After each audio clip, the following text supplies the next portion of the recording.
Bienvenidos a un nuevo video de interacción hombre-máquina. El día de hoy hablaremos acerca de la interfaz de usuario, los estilos de interacción y el proceso de diseño de una GUI. Iniciaremos por definir qué es una interfaz. La interfaz de usuario se define como la apariencia y el comportamiento de un sistema de información, o bien como la parte del sistema de la computadora en la que el usuario está en contacto directo. De esta manera, entendemos que la interfaz es el recurso mediante el cual se lleva a cabo la interacción y que ésta incluye todos los dispositivos que se ponen en contacto entre el hombre y la máquina. Vamos a retomar un poco los tipos de interfaz. Podemos comentar dos tipos de dispositivos de interfaz: los dispositivos de entrada, los cuales son aquellos que permiten al hombre introducir datos en la computadora.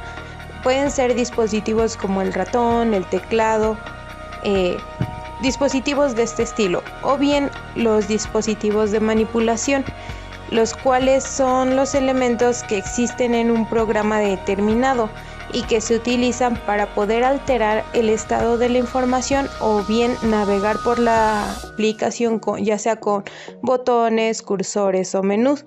En el caso de estos, algunos autores se refieren a ellos como interfaces de software o GUI. Ahora bien, hablaremos un poco acerca de los estilos de interacción. Vamos a iniciar con la parte de los estilos lingüísticos. En estos, la introducción de datos se realiza mediante un teclado alfanumérico y se basa en un lenguaje natural. Estos requieren de ciertas reglas sintácticas y semánticas, las cuales son muy estrictas. A su vez, lo podemos dividir en dos: en el lenguaje de comandos y en el lenguaje natural. En el lenguaje natural, permite la comunicación con el ordenador en el propio lenguaje de la persona. Sin embargo, involucra un vocabulario limitado y un dominio muy restringido. Un ejemplo de ello es el reconocimiento de órdenes habladas, como lo son los asistentes virtuales como Siri.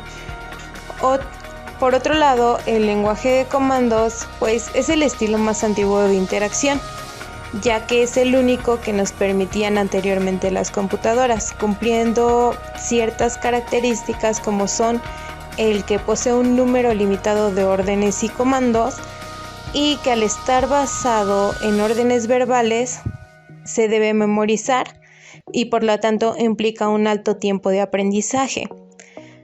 Una vez que el usuario ha aprendido este lenguaje, sí puede ser uno de los sistemas más rápidos de interacción. Tiene un alto nivel de funcionalidad y flexibilidad y permite múltiples combinaciones de comandos y teclas, pero también recordar los comandos depende mucho de la capacidad del usuario. Otro tipo de estilo es el caso de los estilos contextuales. Estos son aquellos que actúan en referencia a las situaciones o contexto del usuario del sistema. Dentro de estos estilos regularmente encontramos las ventanas de diálogo, los menús y los formularios. Hablando de las ventanas de diálogo, son ventanas en las que el sistema presenta alternativas al usuario y solicita respuestas. De podemos encontrarlo de tres maneras. Las que son modales son aquellas que se suspenden temporalmente todas las actividades y obligan al usuario a responder una cuestión expuesta en la ventana, y desaparecen solo cuando el usuario ha elegido una de las opciones que presenta. En el caso de las no modales, en estas el usuario tiene las opciones en la ventana, están a su disposición sin que el resto de las tareas queden desactivadas, o bien están las ventanas de alerta. Estas son especialmente para informar situaciones problemáticas que pueden ser tanto de errores como de aviso. En las ventanas de diálogo son una buena opción en caso de que el diseño de los sistemas para los usuarios tengan grandes grados de experiencia. Por otro lado, tenemos los menús. En el caso de los menús, nos sirven para presentar listas de elementos seleccionables. Estos elementos pueden ser pues de tres tipos. Los comandos, que son para activar ciertas acciones como pues no sé, abrir, cortar, copiar, pegar. Pueden ser de atributos, que permiten aplicar opciones relativas a las características de los elementos seleccionados por el usuario. Pueden ser tipografías, colores, entre otras. O bien estados. Estos nos permiten activar o desactivar opciones relativas a la configuración del sistema. A su vez, los menús pueden ser de varios tipos. Pueden ser desplegables, en donde aparecen asociados a un concepto genérico, se presentan en una barra de menús. Y dentro de los desplegables podemos encontrar menús jerárquicos o en cascada. Estos consisten en submenús que aparecen al seleccionar una de las opciones del mapa principal. Otros son los contextuales, que aparecen haciendo clic sobre algún elemento de la pantalla. Esto lo vemos convencionalmente cuando damos clic en el botón derecho del ratón. Y pues los menús contextuales suelen funcionar como atajos para las opciones de los menús desplegables. Y también tenemos las ventanas de selección. En este caso ya contienen opciones seleccionables mediante elementos como lo son los checkbox, en el caso de que pues son opciones que se puedan activar o desactivar, o los radio buttons, que son pues opciones autoexcluyentes. Acerca de los formularios, pues estos nos permiten solicitar al usuario introducir datos de manera estructurada. Igual los elementos de un formulario pueden ser de varios tipos. Uno es la caja de texto.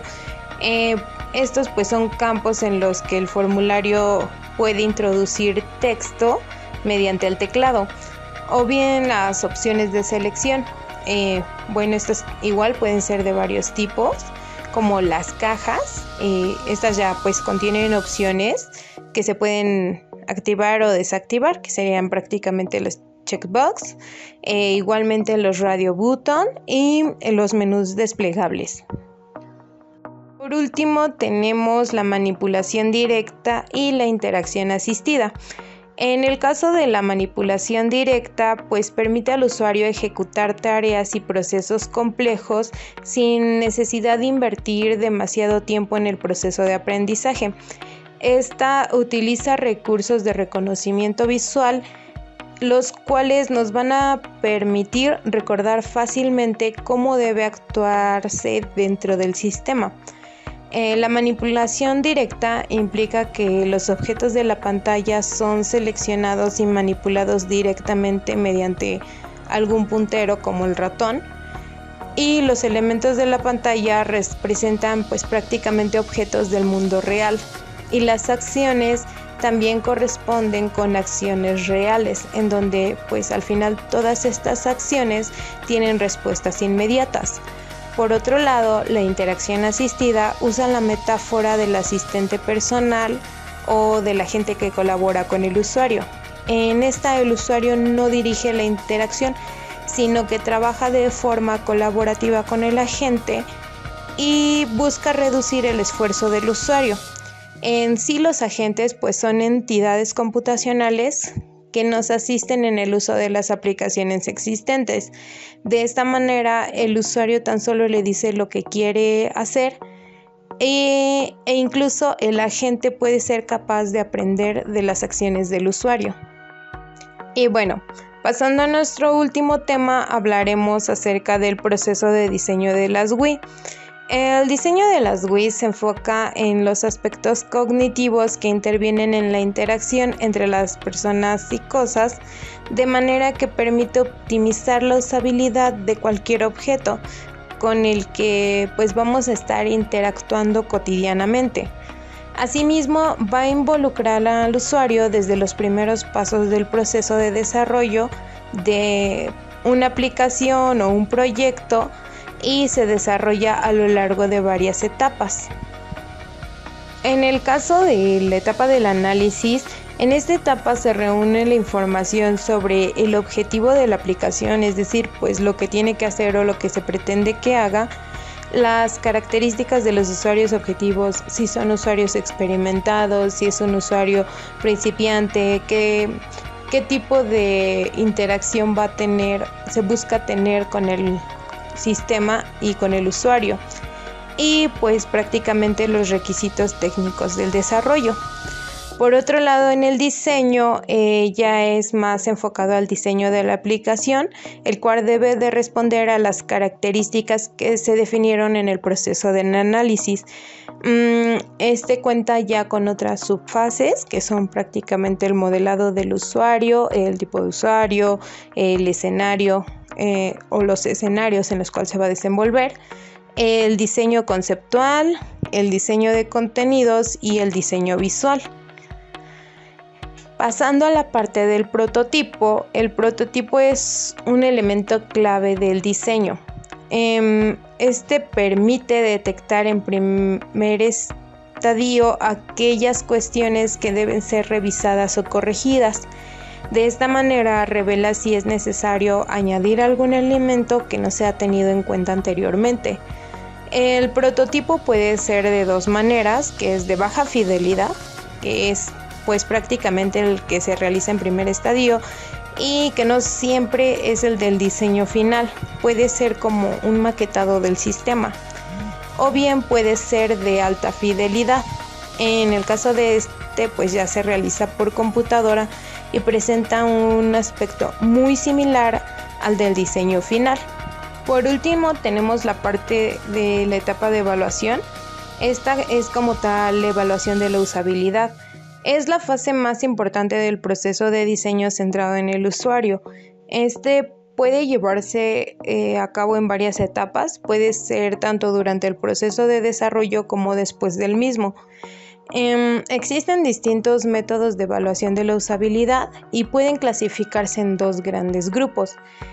Los que recogen datos de los usuarios reales o los que pueden llevarse a cabo sin los usuarios reales. La elección de un método u otro depende básicamente de tres factores, que son el presupuesto reservado para la evaluación, la adecuación al tipo del proyecto y las limitaciones en cuanto a tiempo.